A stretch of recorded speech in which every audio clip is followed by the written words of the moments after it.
So, super grateful to be sitting down and talking to you.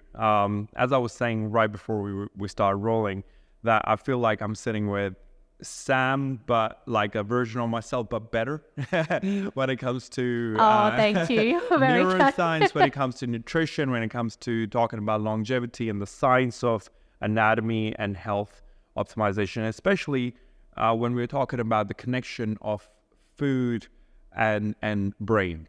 So let's actually dive into some of the super interesting things that we want to discuss.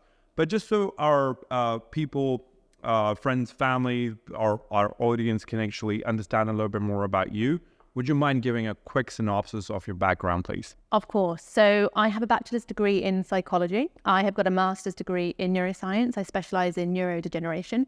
And I'm also clinically trained in nutrition and also naturopathy, which is basically natural practices. So it's everything from hot, cold compression to herbal medicine, Ayurveda, traditional Chinese medicine, those kind of things. But I specialize in nutrition. So it's a bit of a unique background in that I do combine the psychology, the neuroscience from a very scientific perspective with more holistic and modern practices like clinical nutrition to work in a field which is known primarily in the US as nutritional psychiatry.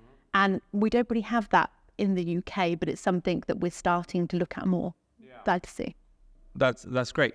What I'm seeing is there's a big gap between pharmacology and the clinicians who are working in a more evolutionary practices and evolutionary recommendations on dietary protocol, or when it comes to epigenetics, when we're talking about sleep optimization, the workout protocols and everything else. What do you think is the fastest way to bridge that gap? There are some organisations right now, so University College London is actually one of them, that is recognising integrative medicine and functional medicine, and they actually do have a department. But it's a real slow burn. And I think now, because people are more interested in preventative medicine and longevity versus just putting a plaster over something, then I think traditional medicine is actually going to have to take this into account more. But bridging the gap, I think it's trying to bring more attention to what people call alternative and holistic practices, but actually is more the evolutionary approach. So bringing attention to the role of nutrition in health, the role of naturopathy, the role of natural cures, and really kind of taking our body's innate wisdom to help ourselves. But it's through education, and it's actually one of the areas that I feel very strongly about, and something that I actually want to do more in the future is I feel like the syllabus for schools is just completely outdated. We spend a lot of time with religious education, which is fantastic. We have a lot of time with math and English and arts. But where is the nutrition knowledge? Where is the knowledge on financial literacy and all of these actually really applied, important topics? So I feel like it's actually addressing this from a governmental side of things, teaching the power of nutrition and preventative medicine, which isn't always just going to a beta blocker or SSRI or, an anti-anxiety. But it's actually saying, okay, if I was to eat this, how is that going to impact my mood? If I actually avoid this, how does that impact my health? From more of an educational standpoint. Yeah, that's a good point. I think another reason why people tend to struggle with this concept of holistic approach is because the perception is, sit on a rock and think of positive thoughts or meditate. And I think that is a massive misunderstanding, and that is actually not serving people well at all. I don't sit there ever with a bathrobe and with incense sticks and stuff. I don't have a dog in that fight. It's okay for the people who do it. It's totally fine. But holistic approach, evolutionary practices can be implemented in your daily lifestyle when it comes to optimization of sleep protocol, when it comes to eating healthy. And what I mean by eating healthy, some random person's blueprint of diet and supplementation protocol is not going to apply to you because you don't know what their lifestyle is. You don't know what they're living, breathing, or doing. So I think the answer is, yeah, on the government level, yes, but at the same time, I think more localized approach needs to be taken in. And yes, it does come at a cost, just like therapy, where you may have to pay someone, a specialist, to sit down and actually go through your health protocol, go through everything, your age, your height, your weight, your preference, the problems that you're facing. But that's going to be the best investment you're going to make short term, because long-term investment and the cost of not making that investment is 20 times, if not 1,000 times worse. It's increased mortality. Exactly. And I do and don't agree with that to an extent, in terms of, you're going down the personalized nutrition route, which is exactly what I practice. I practice personalized nutrition. But I think for children, at a grassroots side of things, to expect parents to take children to nutritionists, that's probably not going to be accessible. It's not accessible for most of the population. So if you were to actually just have some form of education, even if it was 1 hour a week, although I personally think there should be a lot more than that, even if it was just 1 hour a week, to educate people on actually, what does processed food do to my body? What does sugar do to my body? What is the difference between a simple carbohydrate and a complex carbohydrate? Why do I need protein? Just having, from a grassroots perspective, somebody outlining these pillars at least gives people a little bit of education and knowledge to harness their own health. And I see a lot of clients coming to me who are, thinking they're eating a great diet. And in reality, they're eating, bran flakes for breakfast maybe, or brown toast and jam. And they think, I'm having brown toast, this is great. Yeah. And then at lunch, they're having a salad sandwich. In the afternoon, they might opt for, a yogurt from the shop and, a load of melon and grapes and things. And they're thinking, okay, great, I've had a salad sandwich, I've had my fruit, we're winning. And then in the evening, they have a pasta meal and they think, pasta, this is fantastic. I'm told that this is good for me, it's fiber. In reality, everything I've just outlined is sugar. It's all sugar. And okay, there are some nutrients to this, like B vitamins, and there's some fiber and things like that. And certainly, you've got antioxidants in fruit. But when we look at this, there would be likely a very low protein intake. You're not getting, all the antioxidants that the body needs. So I think people's view of what good nutrition is so flawed, and that needs to start from a grassroots perspective. And then you can add personalized nutrition in for people who have got conditions or deficiencies in areas, or need a bit more help, or who are athletes and who want to optimize in certain areas, who have greater needs. Yeah, so I would break this down even more into 3 categories. So number 1 category are the people who are chronically ill, and they are suffering with illnesses, diabetes, and you name it, neurodegenerative disease. I mean, it's all powered by the beautiful sugar, one way or another. And then you have the second bucket of people, where I think majority of the people, although the second bucket is moving towards the first bucket very quickly, because people are getting diagnosed. It's only a matter of time. Alzheimer's is all-time high. MS, we're talking about dementia, all of this, your neurocircuitry is breaking down right now because of poor lifestyle choices and stress levels. So I feel like that's going towards the first bucket more. And knowledge, I don't think is the problem. Information is not the problem, because the second bucket of people who have got access to abundance of, Instagram or YouTube with most credible people right now, they are also suboptimal. So as you just mentioned, that it's the education factor, where someone is eating brown toast, or someone is eating gluten for morning, and they're like, yeah, but it's whole grain, right? and it's still destroying your gut microbiome.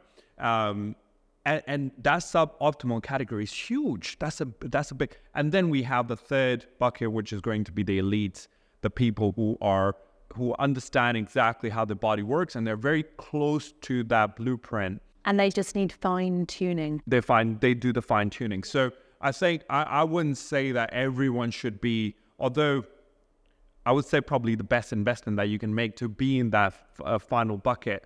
But naturally, it's not viable for everyone from financial point of view, because healthy living is expensive. But then again, I do, have this brain traffic that if you don't do it, the cost is years of your life. So then what would you just want to live longer? Because although we are living longer, I would say we're dying longer. We are.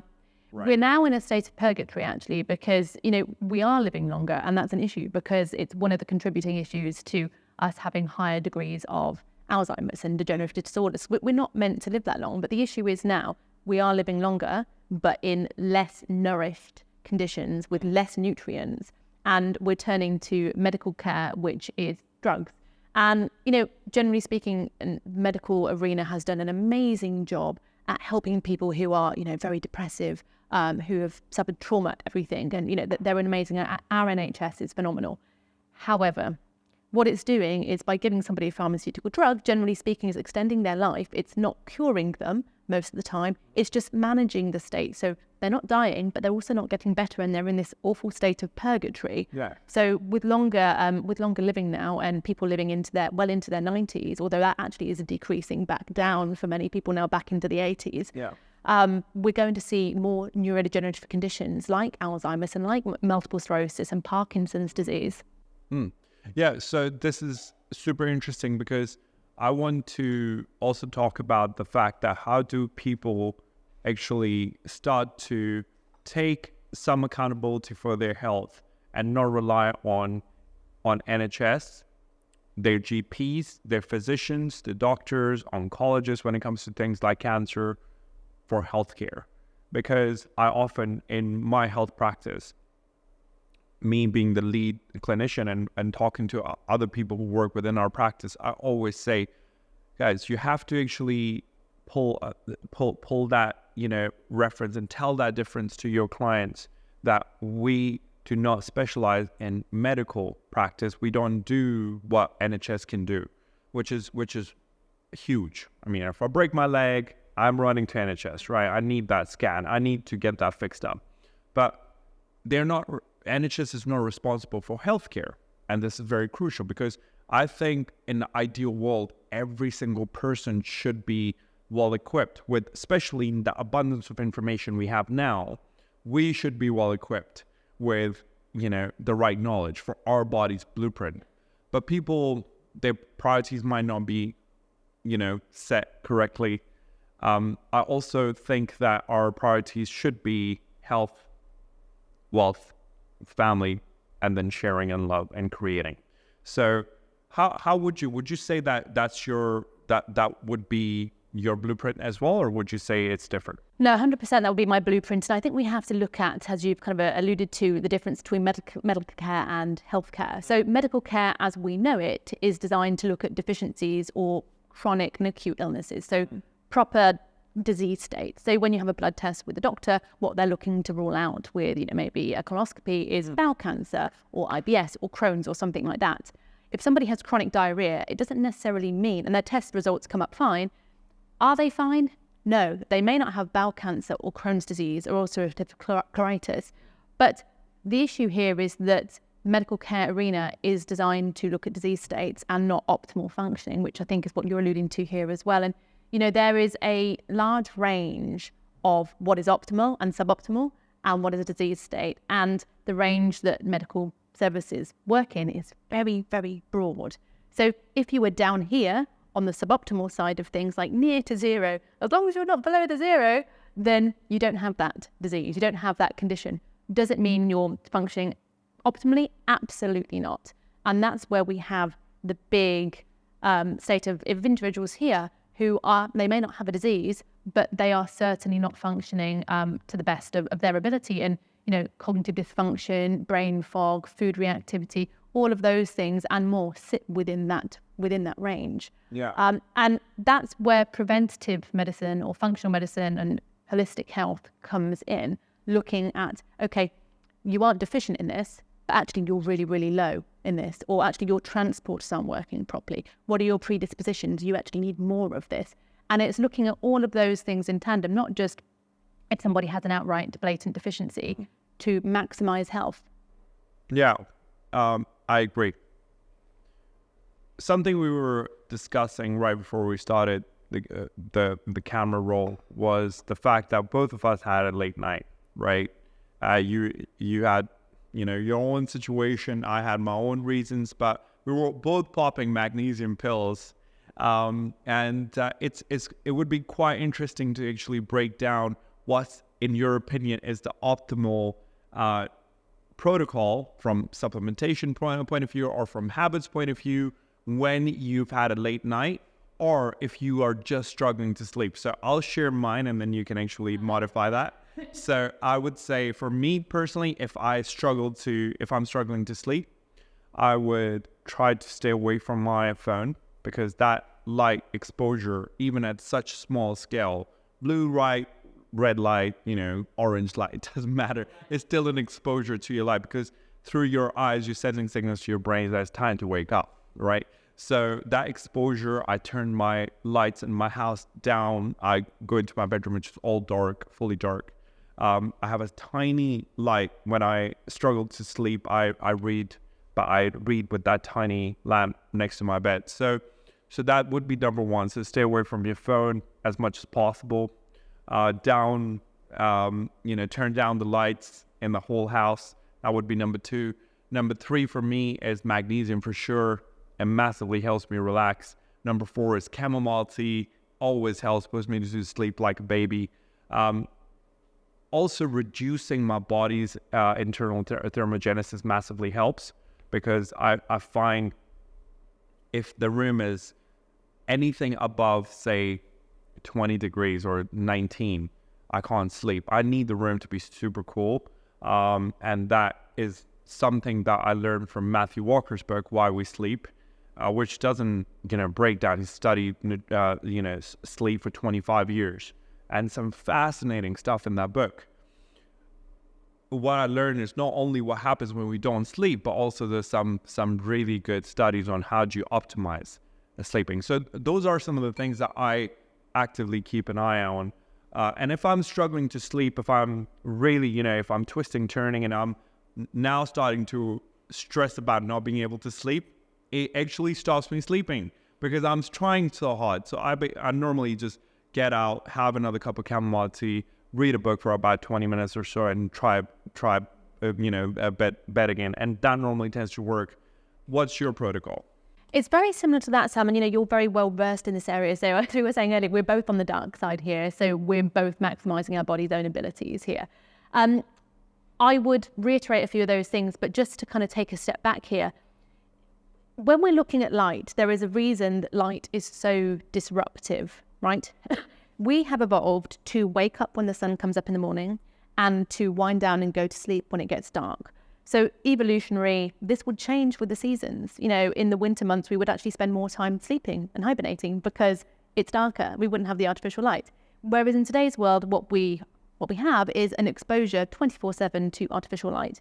Now, that is all light. The most disruptive light is blue light. It's very potent. That comes from, as you can guess, televisions, screens, tablets, mobile phones, all of those kind of things. But any sort of light, from lamps, normal lights, television, anything, is going to disrupt us. Now, the reason for that is that actually we wake up with cortisol, which is our waking hormone we need to survive.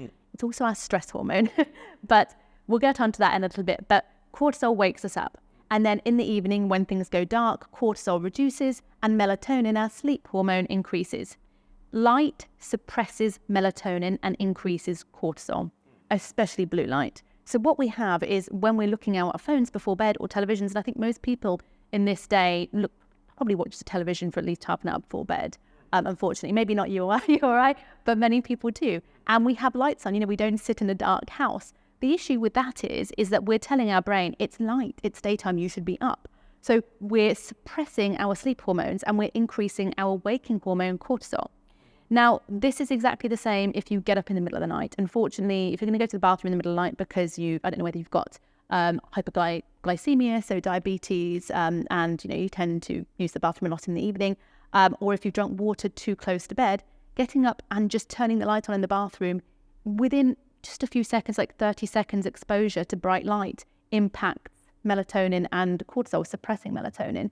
And then we find it more difficult to get back to sleep. So it is so important to actually stay away from this light. And that's not just saying, from 7 o'clock onwards, try and turn off the TVs or stay off your phones and laptops and that kind of thing. That is actually thinking about the light in your household. And some people, myself included, and this is a bit of a controversial point, and it works best if you are in a very dark area, but I actually don't go to sleep with my blinds down in a fully dark room. I actually like to wake up with the sun and go to sleep in the dark, but wake up with the sun. You can also get SAD lamps or synthetic lamps to come on in the morning to naturally wake you up without alarms. But we need to be so careful of this, because as soon as your eyes pick up light, it doesn't have to be light to be eyes either, as you mentioned earlier. Just putting a light on the back of the leg can reduce sleep quality because it's absorbed through your body into your cells. But just seeing a small bit of light goes through our eyes into our pineal gland, and the pineal gland suppresses melatonin, and we have cortisol production. So that's what we need to be careful of. But I mean, aside from that, I think it's important to have a ritual before bedtime. And now this might sound a little bit alternative and holistic to people, but it's all about scientifically, and given my background in neuroscience, I'm very scientifically based. It's about entrainment. People hear of entrainment when you think of a baby on a mother's chest and they're entraining to the mother's heartbeat. And, they start reacting to one another, and oxytocin is produced, bonding hormone and all sorts. Entrainment also happens when we engage the body in a ritual. It's like Pavlov's dog. It's conditioning the body. So if we have a ritual every single night, so your body knows that from 7 o'clock, you're starting to put the devices away. You're having your chamomile tea. You're engaging in a bit of self-massage, massaging some magnesium lotion in, or having a bath. If you do the same thing every night, reading your book before bed, your body recognizes that, and it starts upregulating the production of melatonin, our sleep hormone. So having the same ritual, it's not sexy, maybe like, a supplement or a pill, but it actually works scientifically. So entrainment is important. Now, if we look at entrainment from a brainwave frequency perspective, you've probably heard of binaural beats. Now, binaural beats is when we have, and there are different apps for this, but we have different frequencies playing in both ears. And the objective is to create a brainwave frequency in our brains that lowers the frequency level to more of a sleep conducive state. So what we want to do with binaural beats is to listen to specific sounds which entrain our brainwaves to a sleep nourishing state versus a very energetic state. So for example, if we're listening to very fast music before the gym, this is a type of entrainment. We're increasing our brainwave frequencies to a state that is actually more gym and energy appropriate. Whereas when we're going to bed, we actually want to do the opposite. We want to bring that brainwave frequency down into more of a meditative type state.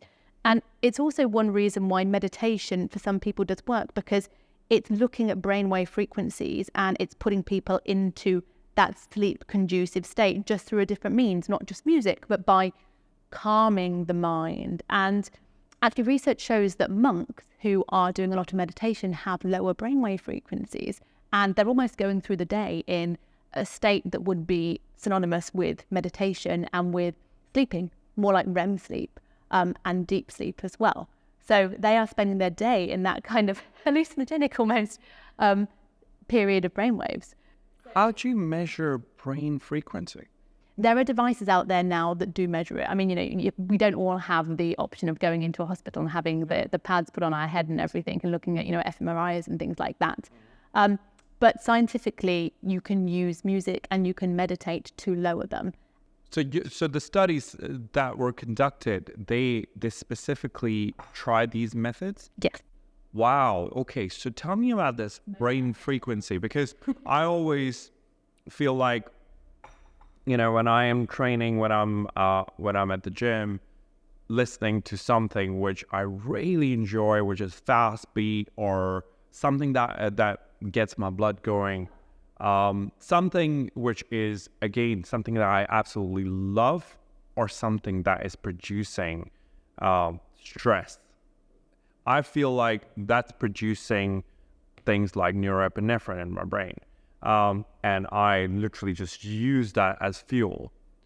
How does the frequency, I've never thought about brain frequencies. Tell me more about it, please. So actually, this is an area of sound healing. And most people think about sound baths and sound healing as quite woo-woo. Yeah. Actually, it's really grounded in science. And there's an amazing book by, I can't remember the name of the lady, but it's from quantum physics to energy healing. And she's talking more with regard to a bit of Reiki there, but she's also talking about sound healing.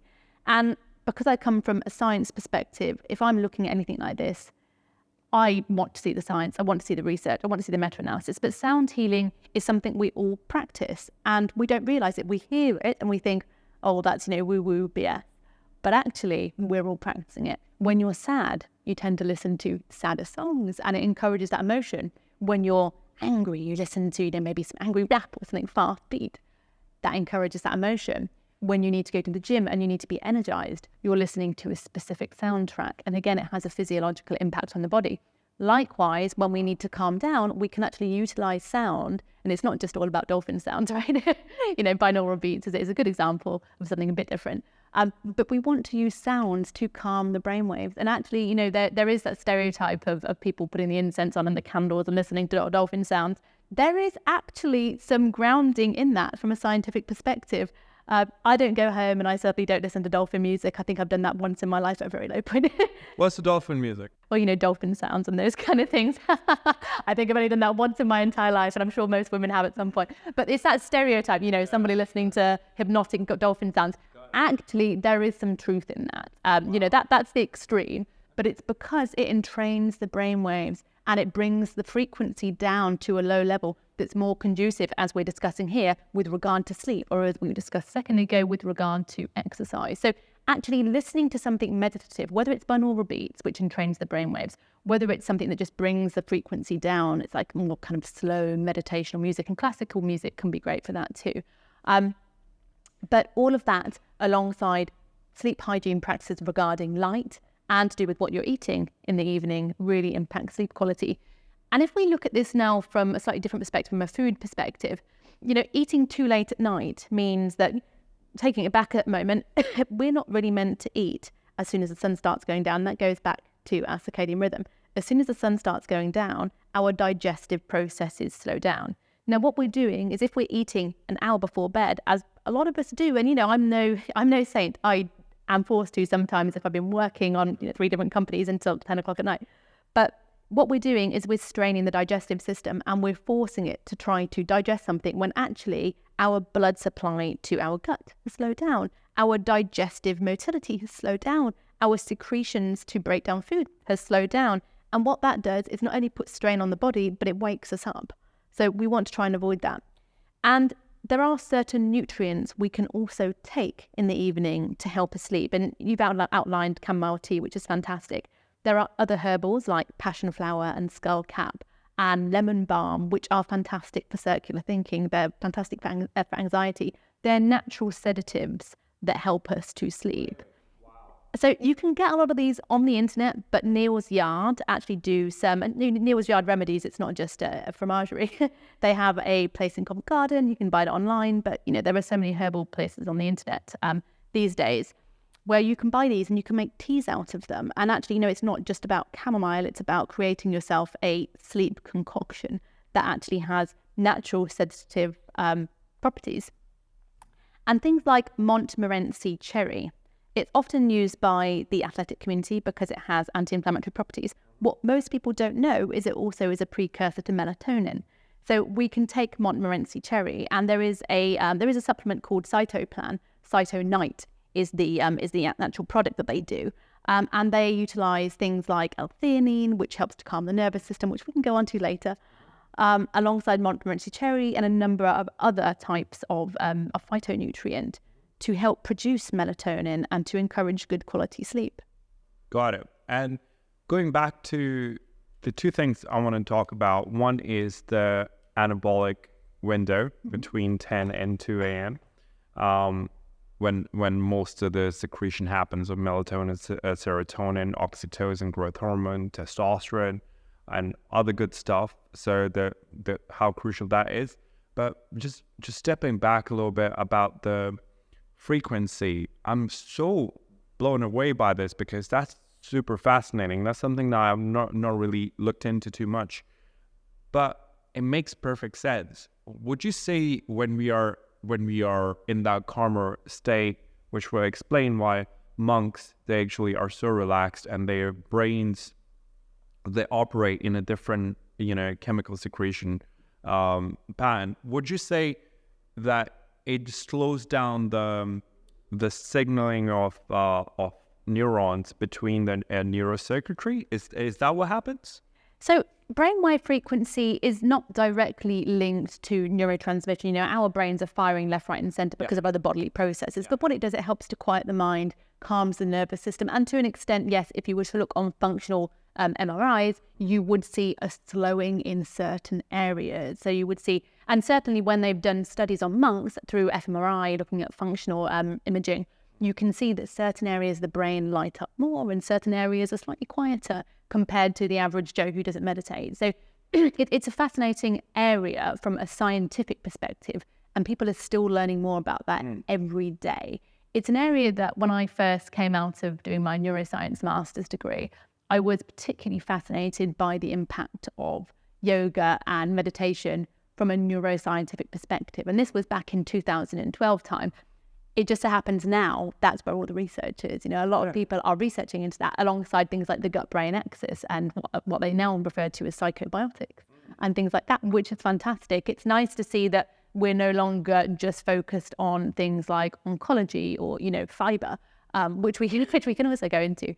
But actually, we're looking at things like the importance of the gut-brain axis, the importance of all of these other areas like brain frequencies and how we can manipulate them to encourage or discourage certain certain emotional states. Yeah. And, you know, that being said, you can leverage certain brainwave states to not just help sleep, but help with focus. So, you know, the gamma brainwave is associated with focus and with attention and with learning. So you can actually listen to certain frequencies. You know, if you were to go on onto certain like things like Spotify and you were to type in gamma brainwave frequency, you get so many different lists that come up, so many different soundtracks that come on up that are specifically designed to induce that brainwave state. So it's fantastic for people who are looking to focus, who are maybe doing exams or at work or working on businesses, whatever the case. Whereas, you know, if you were to type in delta or theta, which are slower brainwave states, you know, related to meditation and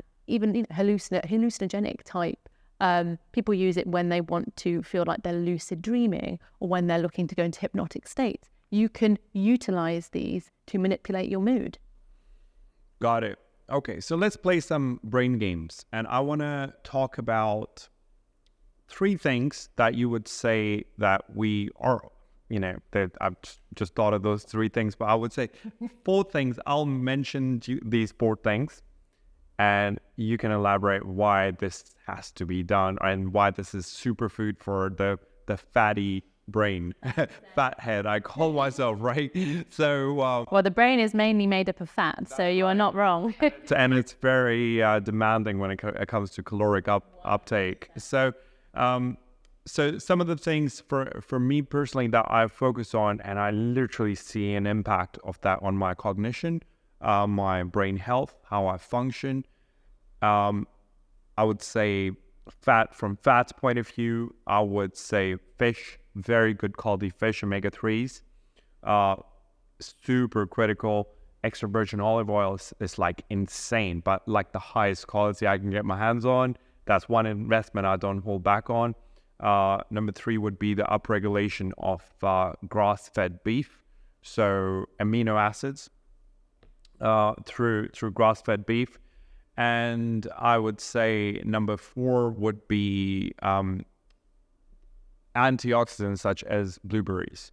So that's my pretty much. And when I'm talking about fats, I guess I can't skip out on the foundation, which is eggs, organic, good, grass-fed, free-range eggs. So free-range eggs. So I would say that would be my fundamental approach to nutrition when it comes to the health of my brain. Supplements aside, would you say that this is close to what you're working on, or would you add to this? And if this is what you would stick to, why would you? So you've got it 90% there, and certainly fats are one of the most important things. You know, if we look at this from a high level at the moment, fats, proteins, but something you haven't mentioned is complex carbohydrates. Now, I don't abide by any really extreme diets. Depends on the situation. You know, if somebody has got cancer, I would probably put them on more of a keto diet because cancer feeds on glucose. But other than that, I think it depends very much on the situation and on the person and what they're trying to accomplish and how long that is. But if we go to complex carbohydrates first, which is what you didn't mention, there is a direct connection between the gut and the brain, the gut-brain axis. Yeah. Now, most of us realize this, but unconsciously maybe. You know, if we're stressed, we talk about butterflies in our stomach, all excited, butterflies in the stomach. You know, before an exam or an interview, we might get a runny tummy. So we recognize subconsciously that there is at least a link between our brain and our gut. But we don't often put two and two together and think, actually, whatever we eat, what we eat literally is what we become and what we see and what we perceive in the world. So the brain is directly connected to the gut via the vagus nerve. And the vagus nerve innervates not just the gut, but the lungs and other areas of the body too, all of the major organs and systems. Now, that means that, of course, when we're thinking something, when we detect a stressor, our stress response is linked, and everything else is linked to our gut. So, of course, we have increased motility to empty the bowels, because if we were in a stressful situation, we don't want full bowels. We want to be able to run very quickly with nothing in there. Hence the runny tummy and the increased motility and all sorts of different feelings in the gut. And sometimes people have constipation as well, because the digestive system is shut off by the stress response. But on the other side of the coin, bringing this back to the complex carbohydrate side of things, what we eat also, along the same vein, or in this case the same nerve, the vagus nerve, impacts how we think and how we perceive the world.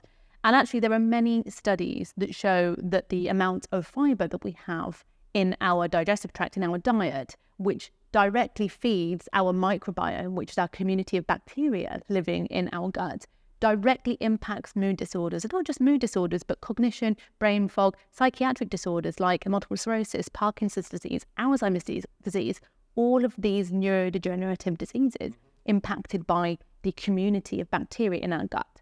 Now, as I just briefly mentioned, the bacteria in our gut is dictated by what we eat. Fiber feeds good bacteria in our gut, but it's not just about having good bacteria and bad bacteria. Of course, there are bad bacteria and bad pathogens, but actually the most important thing is having a variety of bacteria, a real diversity of microbiome, versus just having, a few different strains, but a lot of them. And that's where we get things like leaky gut, and where we get things like SIBO, small intestine bacterial overgrowth, and things like that, when we have maybe what could be good bacteria, but we've got too much of one and not enough of another. So we want to have a wide range of prebiotic foods like asparagus and onions and apples and high fiber foods from complex carbohydrates in our diet to feed the good bacteria and make sure we've got a diverse microbiome. And that's fermented foods and things like that as well.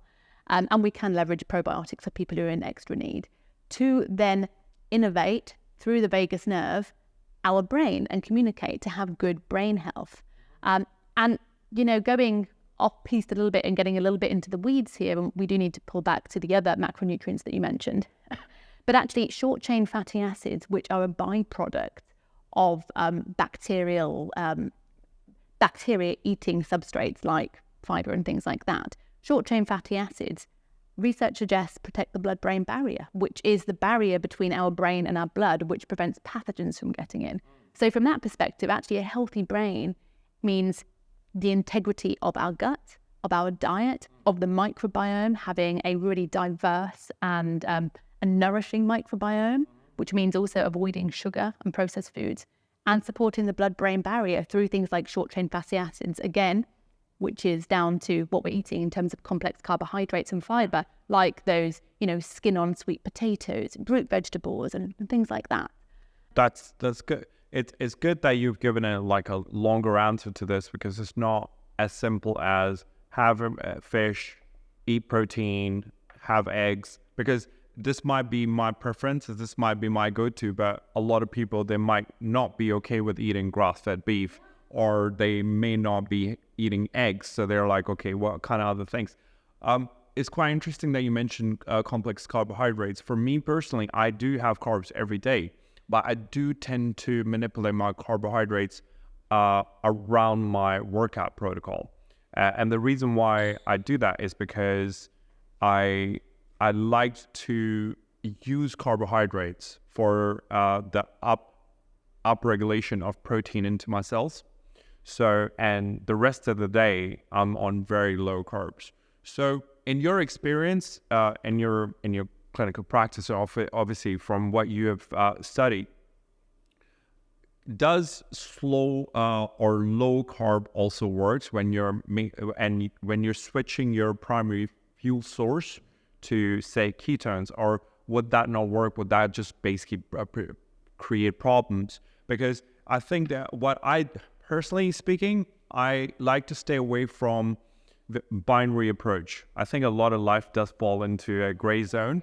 So for me personally, I see a lot of people, keto is the only way. It's the keto is the, it's the optimal way of the keto diet, the carnivore diet, the potato diet, the cabbage diet, all of the McDonald's diet, the diet. McDonald's diet, a Western diet. Yeah, exactly. And for me, I think keto does work really well for people, as you mentioned, someone in extreme situations where you have to reset some of their system. So keto is great for the central nervous system.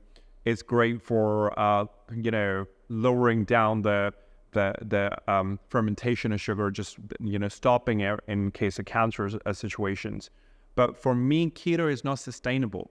So I would say if I can actually have low carbohydrates and have very high levels of fat and very high levels of protein, and the carbs that I am having, earn those carbs to be structured around my workout, that seems to be optimal for me. Would you say that that's close to what is possible and optimal, or would you say some other structure would be? There is no one size fits all, a bit like you said. If you've got an ultra marathoner who's trying just to live on keto, I mean, there is something to be said for becoming fat adapted and using fats. And when I've done ultra marathons in the past and long endurance events and Ironman, certainly I want to become fat adapted and I want to better use my fats, which does involve some fasted exercise at low intensity states.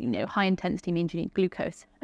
But if you're in the low intensity states and longer endurance periods, then you can, to an extent, use your fats. And it's perfectly healthy to do so. However, it very much depends on the person. If you've got hypothyroidism, if you have type 1 diabetes, if you're a very stressed individual and your cortisol is high and you have blood sugar fluctuations, then actually, that approach could actually be really maladaptive for you. So it very much depends on the person and what you're trying to get out of it. A bit like you in terms of your macronutrient kind of positioning in. I tend to eat high protein and fats and lower carbs, but the carbs I get aren't from simple carbohydrates, although actually, as you mentioned now, with regards to like muscle protein synthesis post-workout, simple carbohydrates actually help to better ferry amino acids from protein into the muscles for better repair versus, the slower digesting complex carbs. Right. So you can play with this. But I do tend to eat higher fat and higher protein. I feel it makes me feel more cognitively alert, and lower carbohydrate. But for my clients, I don't endorse really binary situations where I'm saying yes, no carbs, or yes, absolutely, we're just going to go for the carbs. I don't endorse the potato diet. Yeah. But it depends on the person and it depends on the condition, what they're trying to get out of it. Certainly, though, the body can work with beta oxidation, which is when we're using fats as a protein source, as a fat source, as an energy source. But we are also designed to use glucose as our primary fuel. That being said, we turn glucose and carbohydrates aren't just, rice and pasta and bread and things like that. You are getting carbohydrates from having blueberries and berries. If we think about all fruit and vegetables, they are a form of carbohydrate. Some are lower sugar than others. So you've got your green vegetables, your Brussels sprouts, which I love roasted. Don't boil them.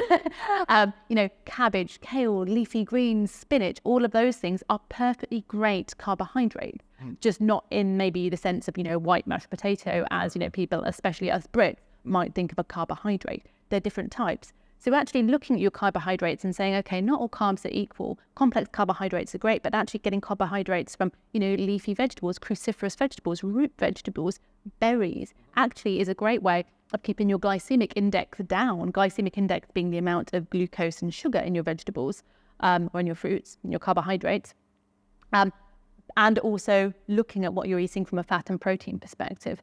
And I guess from that, if we shift on to protein and fats now, it's great that you've mentioned those, because protein and the amino acids that protein is metabolized into as we break it down amino acids are the building blocks for every single cell in our body. We're bags of protein setting up. We are literally protein and bacteria. In fact, we're more bacteria than human cells, which is crazy. It's always an interesting one. But, if we are protein deficient, and most of the clients who come to see me at my private health practice, Wholistic Health by Lara, are protein deficient. And, as we kind of alluded to earlier, they wake up in the morning and they're having cereal or toast. They're having a sandwich at lunchtime, which might have a bit of cheese in there, possibly a bit of old stale ham. And in the evening, they're having a pasta dish. And there's barely any protein in there. I have seen clients who are having way below the 0.8 grams of protein per kilogram minimum, absolute minimum that we need to avoid a deficiency, even way below that. And then wondering why they have depression, they have anxiety, they're good at getting food cravings, and all of these different things. And the reality is we need amino acids from protein to restore our liver health. And our liver is our primary organ of detoxification, which helps rid us of toxins and metabolized and used hormones and those kind of things that can be detrimental for our health. We need it to feed into the energy cycle. Without it, we're going to be feeding, no wonder we're going to be having brain fog, because it directly impacts our brain health and our ability to convert the food we eat into energy sources. It's going to impact repair. And actually, one of the main things that I think burn victims you'll see in hospitals find is they need a lot more protein than anybody else to repair their tissues. We need it to repair. So especially in times of illness or trauma and injury, hopefully, burn victims, hopefully not too many of those listening, but we need extra protein to support our body. And yes, the minimum. And I don't particularly feel fantastic about the minimums of anything and the RDAs, because they were created decades and decades ago based on absolute minimum 50s, to avoid. like in 1950s, to avoid a deficiency and pellagra and that kind of thing. But that's not the optimum amount. It's the amount that we need minimally. Ideally, we need at least 1.2 grams of protein per kilogram of body weight, but that goes up depending on what you're doing. That's very different for endurance athletes. It's very different for CrossFitters. It's very different for powerlifters who might want to be more near the 1.8 grams per kilogram if you're doing that, simply because of the stress you're putting your body under, the reactive oxygen species, the ROS molecules that you're creating just by living and being and breathing, let alone doing all these different activities and stress. So actually, the more stress you're under, the more activities you're engaging in, the more protein you need. And there are different viewpoints on this, and vegetarians, and I was vegetarian myself for many years. I'm now pescatarian. I don't eat meat, but I eat fish. A lot of vegetarians will say, actually, we don't need that much protein. Sure, we don't need that much protein. We can exist on minimum amounts of protein. But existing is not the game we're playing. Existing is not necessarily optimal, and also it very much, as we said, it very much depends on the person.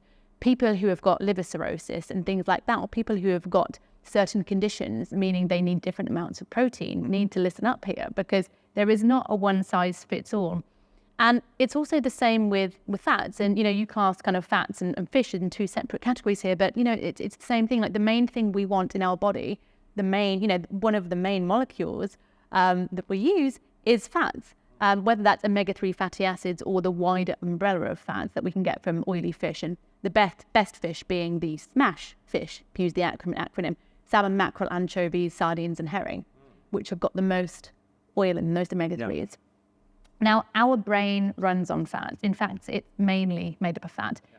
Every cellular membrane in our brain and our wider body is made up of fats.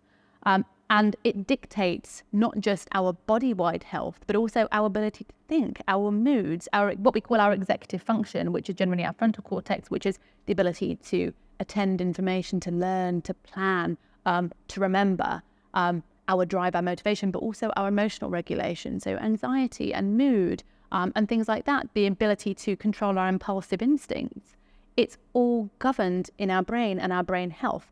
Now, fats that make up our brain and our membrane health, the more omega-3 fatty acids that we have in our brain membranes, in our cellular membranes, the healthier our brain and the quicker our neurotransmission. And it means that our neurons can fire and communicate to each other at a faster rate and at a more efficient rate and more easily than somebody who doesn't have much omega-3 or fats in their diet.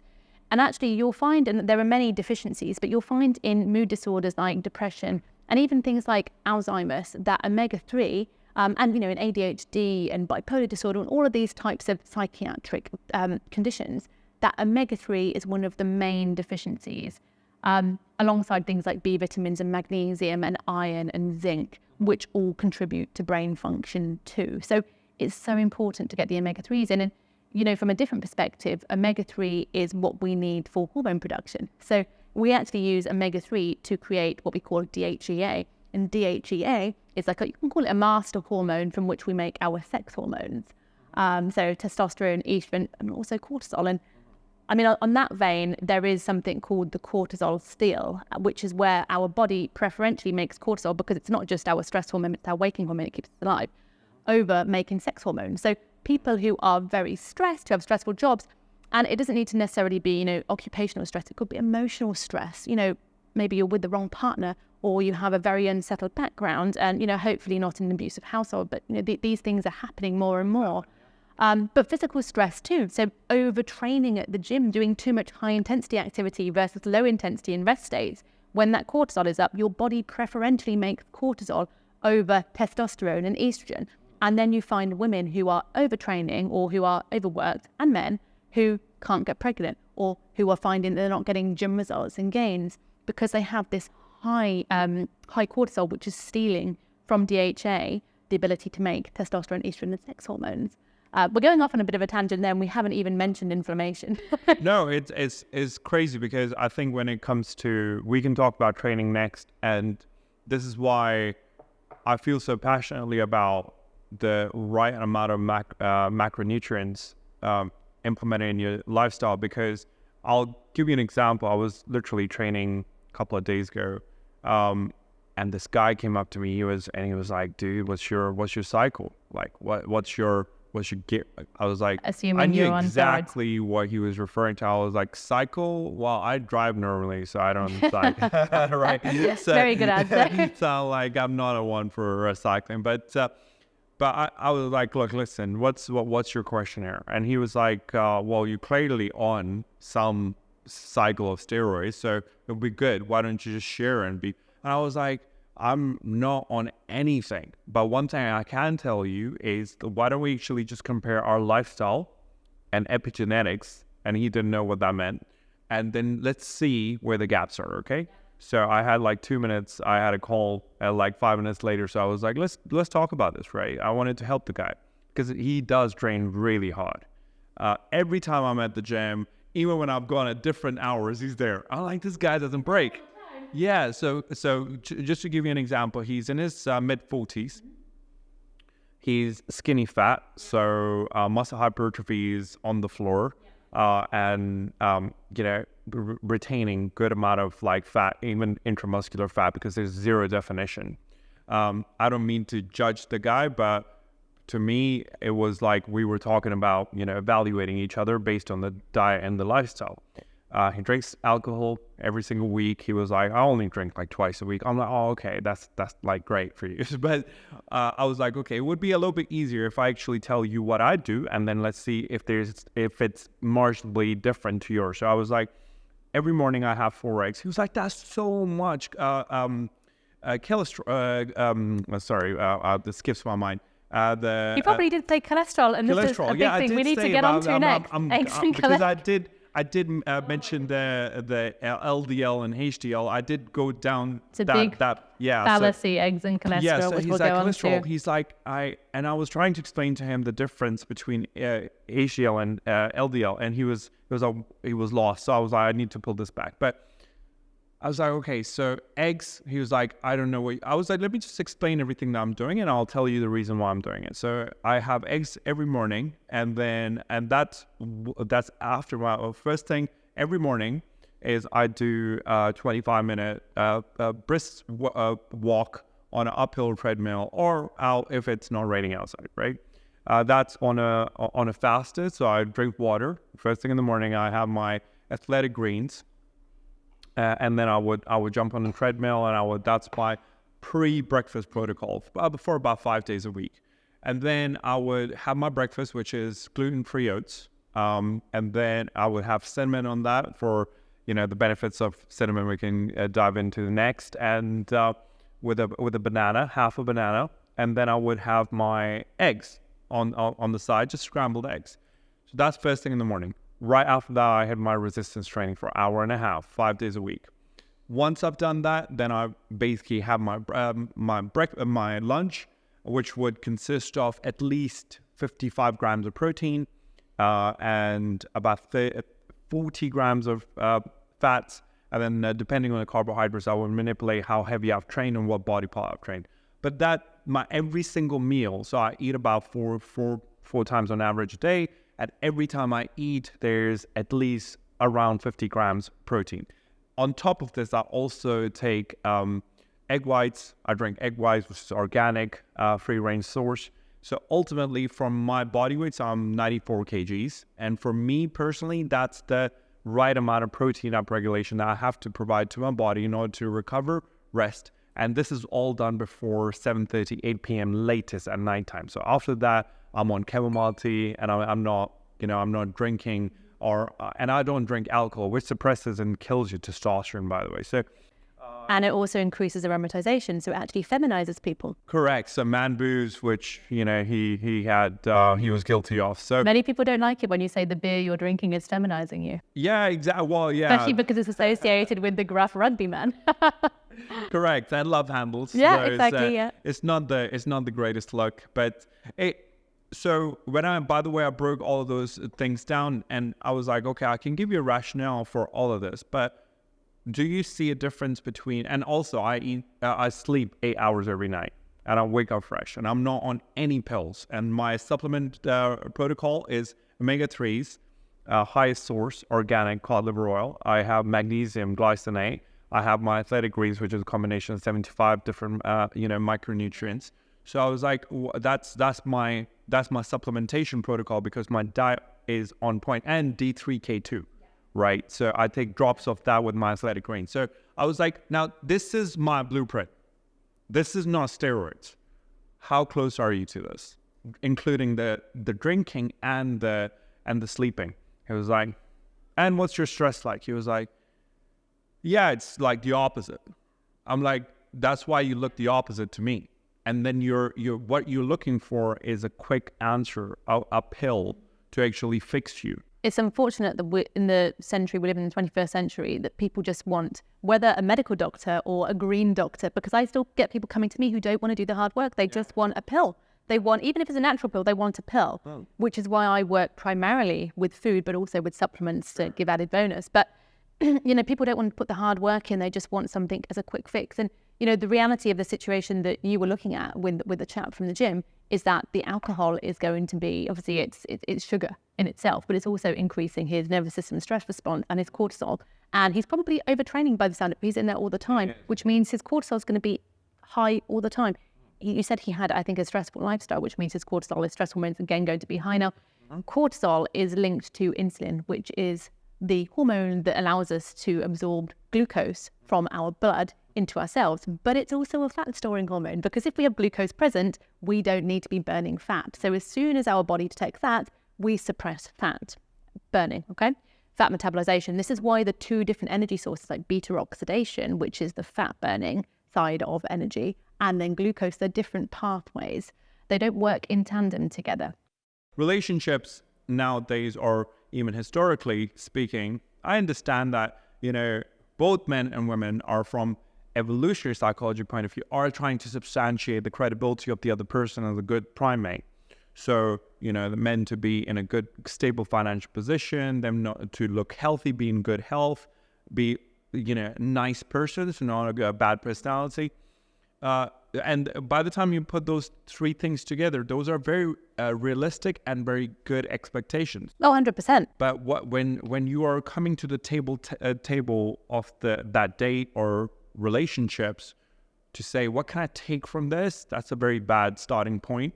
That's where I went wrong, because I was like, here are my non-negotiables: my son, my workout, my sleep, my food protocol, and my work, and X, Y, and Z. So everything has to revolve around that. So people were like, whoa, taken back a little bit. But then I was like, yeah, but every single person I'm meeting is like, coming from a taker viewpoint. But then I realized that that's exactly what I'm doing. So just changing that mindset has not only, I'm not actively dating at the moment because I've got my hands and toes and everything into other things. But when I do open up to it, that's the viewpoint I'll be taking. 100%. And I think it's also reframing that language, because you're going at that saying, these are my non-negotiables and I'm taking. But actually, it's a benefit you're giving to a relationship if you're staying fit and healthy, mentally and physically fit for life. Your longevity is obviously going to be higher than somebody who is not going to the gym. So actually, if you look at it that way, it's also giving to a relationship. 100%.